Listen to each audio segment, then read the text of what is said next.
ನಮಸ್ಕಾರ. London south end ವಿಮಾನ ನಿಲ್ದಾಣದಲ್ಲಿ ಮೊನ್ನೆ ಅಂದ್ರೆ ಜುಲೈ 13ನೇ ತಾರೀಕು ಒಂದು ವಿಮಾನ ಅಪಘಾತ ಆಗಿದೆ. ಅದರ ಬಗ್ಗೆ ನಮ್ಗೆ ಸಿಕ್ಕಿರೋ ಆರಂಭಿಕ ಮಾಹಿತಿಗಳನ್ನ ಇವತ್ತು ಸ್ವಲ್ಪ ವಿವರವಾಗಿ ನೋಡೋಣ. ಇದು ಆಗಿದ್ದು ಸಂಜೆ ಸುಮಾರು 4 ಗಂಟೆಗೆ ಅಲ್ವಾ? ಹೌದು. ಸ್ಥಳೀಯ ಕಾಲಮಾನ ಸಂಜೆ 4 ಗಂಟೆ ಸುಮಾರಿಗೆ ಜ್ಯೂಶ್ ಏವಿಯೇಷನ್ ಅನ್ನೋ ಕಂಪನಿದು ವಿಮಾನ. ಓ, ಜ್ಯೂಶ್ aviation. Beechcraft B200 super king air ಅಂತ. Flight number SUZ1. ಇದು ಆಕ್ಚುಲಿ ಒಂದು ಮೆಡಿಕಲ್ ಟ್ರಾನ್ಸ್ಪೋರ್ಟ್ ಫ್ಲೈಟ್. ಅಂದ್ರೆ ವೈದ್ಯಕೀಯ ಸಾರಿಗೆ ವಿಮಾನ. ಹೌದು. ಅಥೆನ್ಸ್ನಿಂದ ಕ್ರೊಯೇಷಿಯಾದ ಪುಲಾ ಮೂಲಕ ಬಂದಿತ್ತು. ಇಲ್ಲಿ ಸೌತ್ ಎಂಡ್ನಿಂದ ನೆದರ್ಲ್ಯಾಂಡ್ಸ್ನ ಲೆಲಿಸ್ಟಾಡ್ಗೆ ಹೋಗ್ಬೇಕಿತ್ತು. ಓಕೆ. ಟೇಕ್ ಆಫ್ ಆದ ತಕ್ಷಣವೇ ಅಪಘಾತ ಆಗಿದೆಯಾ? ಹೌದು, ಅದೇ ಇಲ್ಲಿ ಬಹಳ ಆತಂಕಕಾರಿ ವಿಷಯ. ಟೇಕ್ ಆಫ್ ಆಗಿ ಕೆಲವೇ ಕ್ಷಣಗಳಲ್ಲಿ ಕೆಳಗೆ ಬಿದ್ದಿದೆ. ಪ್ರತ್ಯಕ್ಷದರ್ಶಿಗಳು ಏನ್ ಹೇಳ್ತಾರೆ? ಬಹಳ ಭಯಾನಕವಾಗಿತ್ತಂತೆ. ಹೌದು. ಅವರ ವಿವರಣೆಗಳ ಪ್ರಕಾರ ವಿಮಾನ ಟೇಕ್ ಆಫ್ ಆದ ಕೂಡ್ಲೆ ಒಮ್ಮೆಲೆ ಎಡಕ್ಕೆ ತಿರುಗಿದೆ. ಆಮೇಲೆ ತಲೆ ಕೆಳಗಾಗಿ ನೇರವಾಗಿ ಮೂಗಿನಿಂದ ನೆಲಕ್ಕೆ ಅಪ್ಪಳಿಸಿದೆ ಅಂತ. ಅಯ್ಯೋ. ಅಪ್ಪಳಿಸಿದಾಗ ದೊಡ್ಡ ಬೆಂಕಿಯ ಉಂಡೆ ಎದ್ದಿದೆ ಅಂತಾನೂ ಹೇಳಿದ್ದಾರೆ. ಬೆಂಕಿ ಅಂದ್ರೆ ದೊಡ್ಡ ಪ್ರಮಾಣದಲ್ಲಿಯೇ?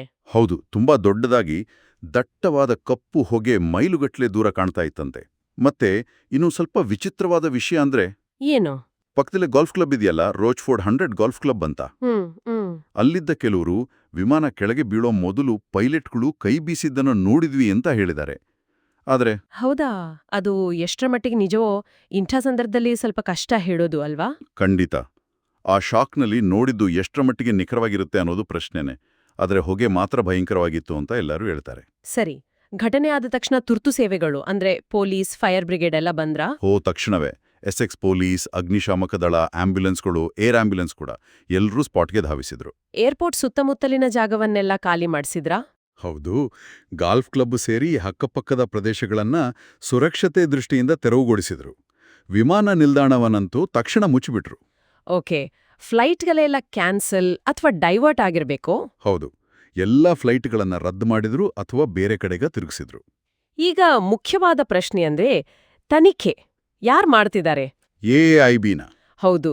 ಯುಕೆಯ ಏರ್ ಆಕ್ಸಿಡೆಂಟ್ಸ್ ಇನ್ವೆಸ್ಟಿಗೇಷನ್ ಬ್ರಾಂಚ್ ಅಂದ್ರೆ AAIB ಅವರೇ ಇದರ ತನಿಖೆ ನಡೆಸ್ತಿದ್ದಾರೆ. ಅವರ ತಂಡದಲ್ಲಿ ಯಾರ್ಯಾರಿರ್ತಾರೆ?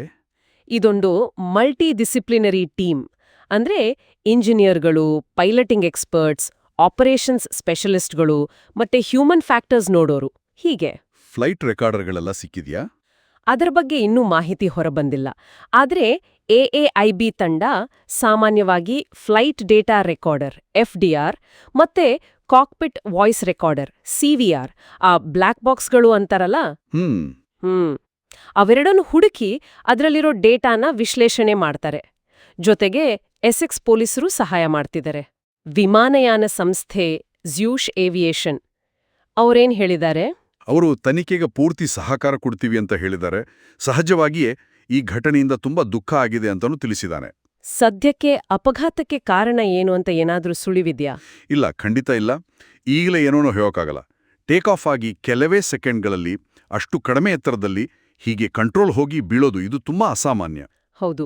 ಯಾಕಾಗಿರ್ಬೋದು ಅಂತ ಹಲವು ಪ್ರಶ್ನೆಗಳು ಹೇಳ್ತವೆ. ಖಂಡಿತ. ಅದು ಮೆಕ್ಯಾನಿಕಲ್ ಫೇಲ್ಯೂರ್ ಇರ್ಬೋದಾ, ಪೈಲಟ್ ಎರರ್ ಇರ್ಬೋದಾ, ಅಥವಾ ವಾತಾವರಣದ ಏನಾದ್ರೂ ಪರಿಣಾಮ ಇತ್ತಾ? ಎಲ್ಲವನ್ನೂ AAIB ಪರಿಶೀಲಿಸಬೇಕು. ಅತಿ ಮುಖ್ಯವಾಗಿ ಸಾವು ನೋವಿನ ಬಗ್ಗೆ ಏನು ಸುದ್ದಿ? ವಿಮಾನದಲ್ಲಿ ಎಷ್ಟು ಜನ ಇದ್ರು? ನೋಡಿ, ಅದೇ ಈಗ ಎಲ್ಲರ ಆತಂಕ. ಆದರೆ ಈ ಬಗ್ಗೆ ಯಾವುದೇ ಅಧಿಕೃತ ಮಾಹಿತಿ ಇನ್ನೂ ಬಂದಿಲ್ಲ. ಎಷ್ಟು ಸಿಬ್ಬಂದಿ ಇದ್ರೂ, ಪ್ರಯಾಣಿಕರು ಇದ್ರೆ ಯಾರು ಏನೂ ಗೊತ್ತಿಲ್ಲ. ಇದು ಮೆಡಿಕಲ್ ಟ್ರಾನ್ಸ್ಪೋರ್ಟ್ ವಿಮಾನ ಆಗಿದ್ರಿಂದ ರೋಗಿಗಳು ಯಾರಾದ್ರೂ ಇದ್ರಾ ಅನ್ನೋದು. ಹೌದು, ಆ ಸಾಧ್ಯತೆ ಇದೆ.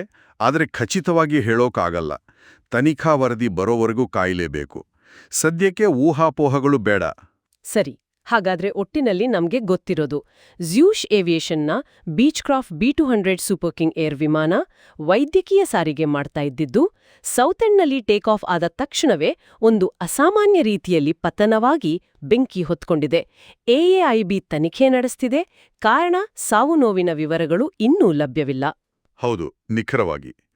ಈ ಘಟನೆ ಅಂದ್ರೆ ಟೇಕ್ ಆಫ್ ಆದ ತಕ್ಷಣ ಅಷ್ಟು ಕಡಿಮೆ ಎತ್ತರದಲ್ಲಿ ಇಷ್ಟು ತೀವ್ರವಾಗಿ ನಿಯಂತ್ರಣ ಕಳ್ಕೊಳ್ಳೋದು ಇದು ಬಹಳ ಗಂಭೀರವಾದ ತಾಂತ್ರಿಕ ಪ್ರಶ್ನೆಗಳನ್ನ ಹುಟ್ಟಾಕುತ್ತೆ.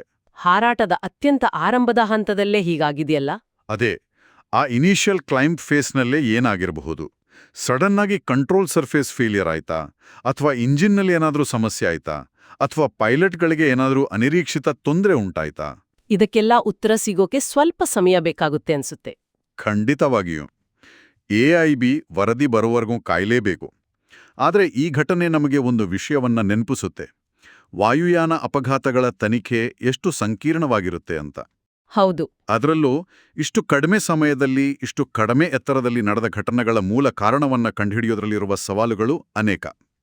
ನಾವು ಯೋಚನೆ ಮಾಡಬೇಕಾದ ಒಂದು ವಿಷಯ ಅಂದ್ರೆ, ಟೇಕ್ ಆಫ್ ಆದ ಕೂಡಲೇ ಅತಿ ಕಡಿಮೆ ಎತ್ತರದಲ್ಲಿ ವಿಮಾನ ಸಂಪೂರ್ಣ ನಿಯಂತ್ರಣ ಕಳೆದುಕೊಳ್ಳುವ ಸ್ಥಿತಿ ಉಂಟಾದರೆ ಅದರ ತನಿಖೆಯಲ್ಲಿ ಎದುರಾಗುವ ಅತಿ ದೊಡ್ಡ ಸವಾಲು ಯಾವುದು? ಇದರ ಬಗ್ಗೆ ಯೋಚಿಸೋಣ.